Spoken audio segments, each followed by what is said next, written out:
Welcome into the show, everybody. This is a fantasy football podcast for your ears, and we are here, and we're going to talk some draft strategy as well as some risers and fallers from preseason week 2. We're going to overreact a little bit because that's the fun of it, man.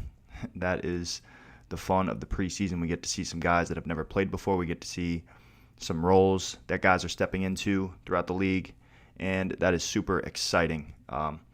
So let us waste no time, my friends.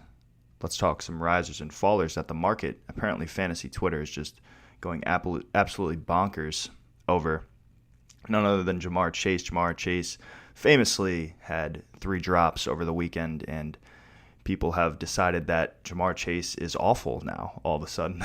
I guess Jamar Chase just does not know how to play football. Obviously not true. I was not liking Chase at his current ADP. I believe he's going late 4th, early 5th, and I just feel that there are other receivers before this appearance even happened that you could have gone or that you can go. I'd take both the Bucs guys, DJ Moore, Deontay Johnson, all of those players. I'd rather have an established veteran receiver over a rookie who has not played football in a year and a half. But I would have told you that before this past weekend. In fact, I did on a recent podcast. So Jamar Chase, not his best outing, but let's try not to overreact to everything that we see in preseason. People are also freaking out about J.K. Dobbins because Gus Edwards and him were pretty close on the carry count. Obviously, you know my opinion on J.K. Dobbins. I feel that he is one of the best young talents at the running back position in the game today. I'm not scared of Gus Bus. Gus Bus does not catch the football. Yes, he might take some carries away during the regular season, but at the end of the day, John Harbaugh and the Ravens know who the most talented running back is on that roster. It is none other than J.K. Dobbins. I'm still buying all the J.K. Dobbins I can get, and if he slips, please come to Papa. I will take that all day long. And then Kenny Galladay, the injuries are very concerning. I actually drafted him in both leagues, both home leagues that I drafted this past weekend. And I'd be lying if I told you that I wasn't at least a little bit concerned at this point with Kenny Galladay. It's just always something with him, especially the soft tissue injuries. We know that the hamstrings definitely tend to linger. Someone to keep an eye on. I still believe that when he is healthy, he is right. He is that alpha wide receiver 1, no question, locked and loaded. But we'll see. We will have to see. Obviously, a new team, and we like to see when receivers switch teams that they're able to build chemistry with their new quarterback. I don't know how many times Kenny Galladay has practiced with Daniel Jones. I would imagine not many. So if he continues to fall, I'm still in on Kenny Galladay, especially in the 6th, 7th round. Earlier in the summer, he was going in the 4th or the 5th round, but he's now falling, and I am buying all the Kenny Galladay that I can because that is a lottery ticket waiting to happen. As far as risers, the market last week decided that after Malcolm Brown got more carries than Myles Gaskin, that Myles Gaskin was awful.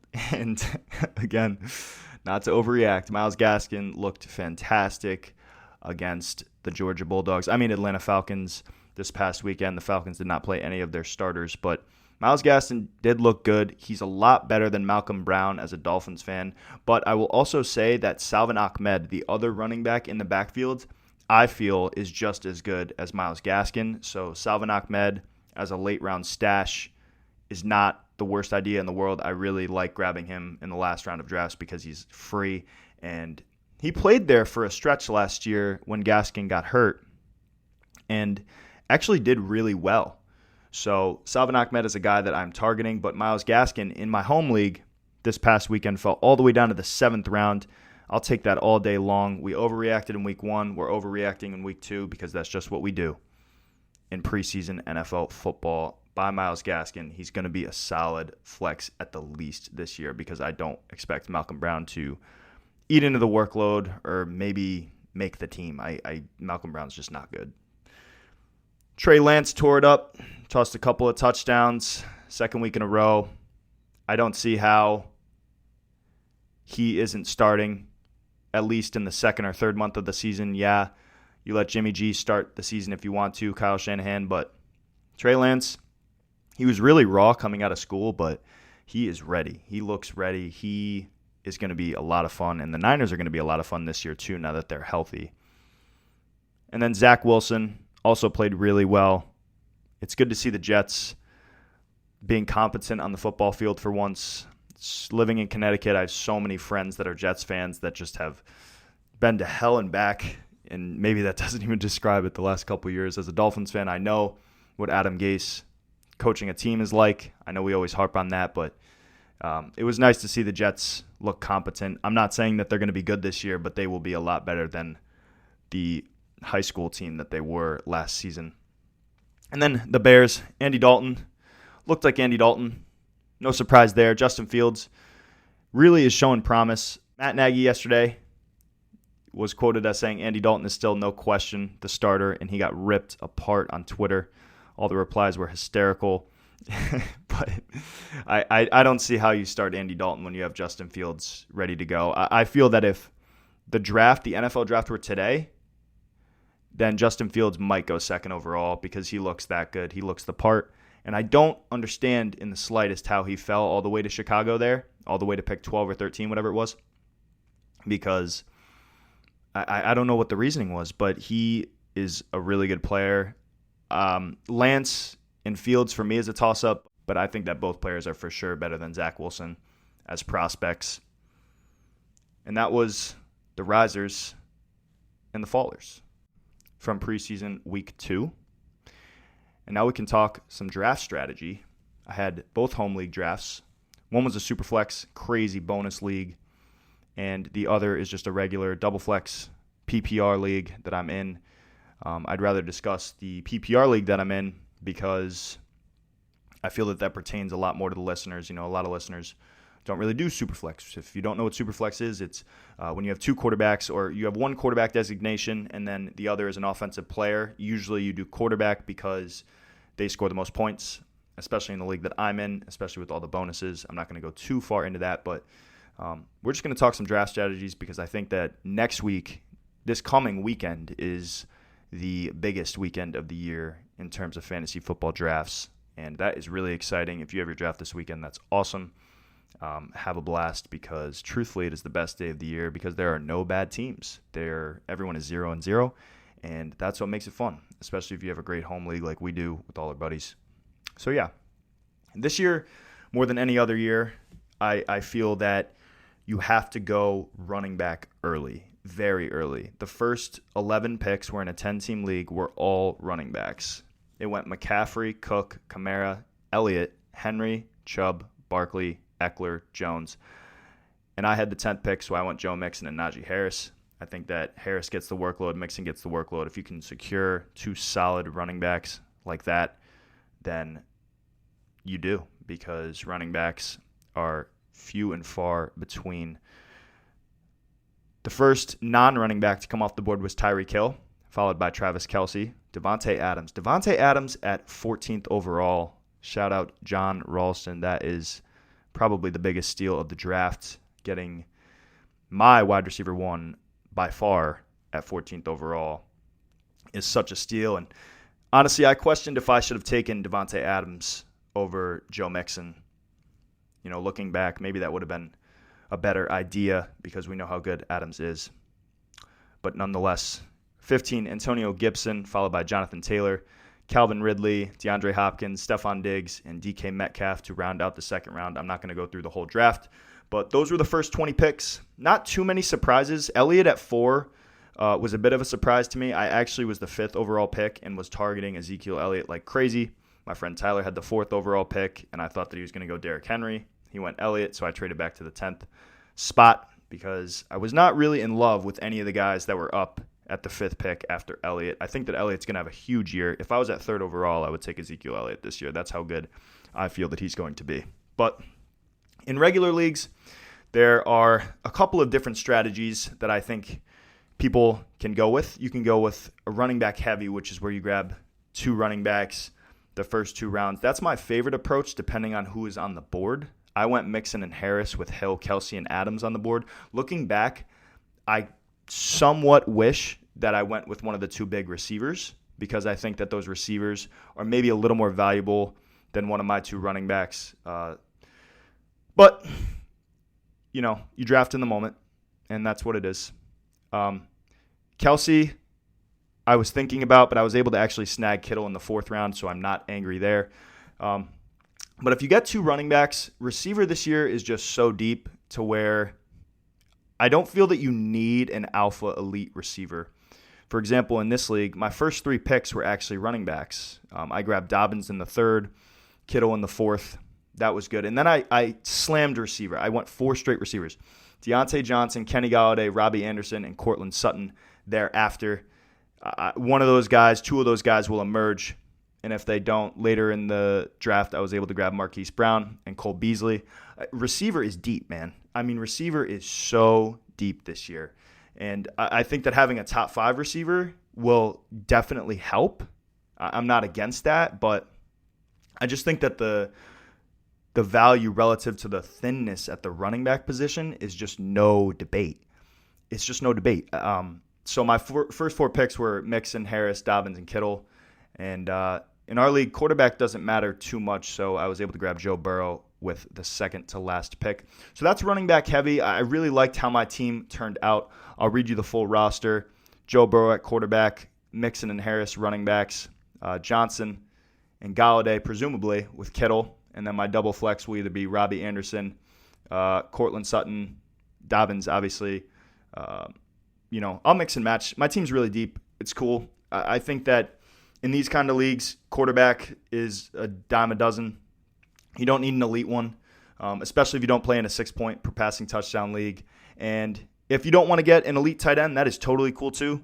I took Kittle because I couldn't pass up the value in the 4th round. My friend Drew actually took Darren Waller in the 4th round, which was a really nice find for him too. But if you're not going to go with an elite tight end, I think that you should wait. Maybe Mark Andrews, but that's the only other guy that I would consider outside of the top 8 or 9 tight ends. I think that after that elite tier, it really gets all the same, all similar. In the 5th round, would you rather have Mike Evans or Mark Andrews? I'm going Mike Evans all day. Cooper Kupp, Mark Andrews, Tyler Lockett, Mark Andrews. You get my point. So I think for tight ends, it's elite or late, as they say. Running back balanced. So that was RB heavy. Running back balanced is where you take a running back in the 1st round, and then you take a non-running back in the 2nd round. Again, you have to see how the board falls because every draft is so different. But a running back balanced team that I really liked in my home league was actually Drew's team, who picked 9th. He went Aaron Jones in the 1st, grabbed Tyreek Hill and Terry McLaurin in the 2nd and 3rd, and grabbed Darren Waller in the 4th. Darrell Henderson in the 5th, Javonte Williams, Juju, Hawkinson, Michael Carter. Those were his first 8 picks, and those were really good. His team ended up being very balanced, and I feel one of the better teams in the league. You don't have to secure 2 running backs with your first 2 picks. I like to, but if you have Tyreek Hill there with Aaron Jones, that's a heck of a start too. I think that he is one of the most balanced teams in the league, and if you fill out your roster, especially in 10-team leagues with elite good players, you cannot go wrong at all.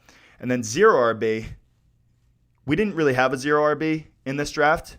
I suppose that if someone were to start Kelsey Adams, that's not the worst start in the world. I just don't like having my RB1, especially if you go crazy 0 RB, where you have Mike Davis and, Myles Gaskin as your RB1 and 2. I can't afford to do that. But if someone went modified 0 RB, where they did go Hill and Kelsey, or Devante and Kelsey, or Devante and Diggs the first 2 rounds, and then they came back around and grabbed a Swift, a Montgomery, a Carson, a Dobbins in the 3rd round. Okay, I don't hate that. I just think that receiver this year relative to the running back position is so much deeper, and having an elite running back, having a really good running back, at least one, is just something that is needed, especially in these kinds of leagues. And then modified 0 RB is where you pick a top dog running back and then you wait until the 6th or 7th round. An example of a team that I really liked that did that in my home league was Spear. He grabbed Christian McCaffrey first, then his next picks were as follows: DK Metcalf, Justin Jefferson, Josh Allen, Chris Godwin. Those were his first 5 picks, and then he grabbed Chase Edmonds in the 6th. I mean, boom, that is loaded. Absolutely loaded. I love that start. You guys know that I'm a 2 running back guy, no question, unless the board is really talking to me. But I think that Spears' approach worked well as well, the modified 0 running back approach. When you have a stud like McCaffrey, it's literally like having 2 players at that position.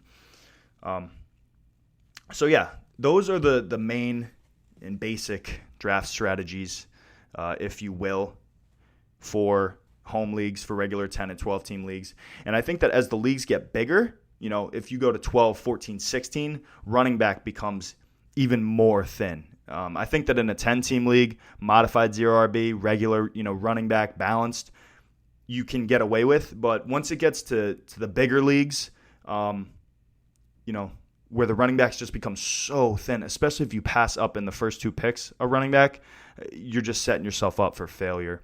Or at least you're putting yourself at a disadvantage, I feel. Yes. And then one more thing that I wanted to talk about was taking an elite quarterback or a late-round quarterback.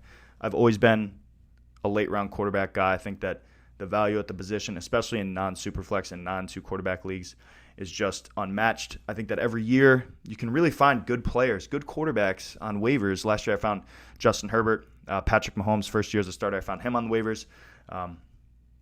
The list kind of goes on. Josh Allen was, a flyer last year, finished as a top 3 quarterback. And I think that I'd rather play the waiting game, stream game, than spend a 4th-round pick on Josh Allen or Pat Mahomes. I'm passing up Josh Jacobs, Miles Sanders, Mike Evans, CeeDee Lamb, Amari Cooper, Darren Waller, George Kittle for a quarterback. I think the only quarterback that actually makes sense to do that for is Pat Mahomes, because over the last 3 years, he's averaged a whole 2.5 points more than any other quarterback in fantasy football. So yes, Pat Mahomes, if you want to go ahead and pull the trigger, I don't have a problem. But I remember Lamar Jackson last year being an early 3rd-round pick. How'd that turn out? Would you rather have Lamar Jackson of last year, or Keenan Allen, Clyde Edwards-Helaire, David Montgomery, A.J. Brown, DeAndre Swift? I mean, it just does not make sense unless it's Mahomes to take a quarterback earlier than the 5th round for me in those kind of leagues. So that's what I wanted to discuss today. And if your draft is coming up, absolutely have a blast. A little bit of a shorter show today, but draft well, secure the running back, and have a great day. Stay safe, guys. Take care.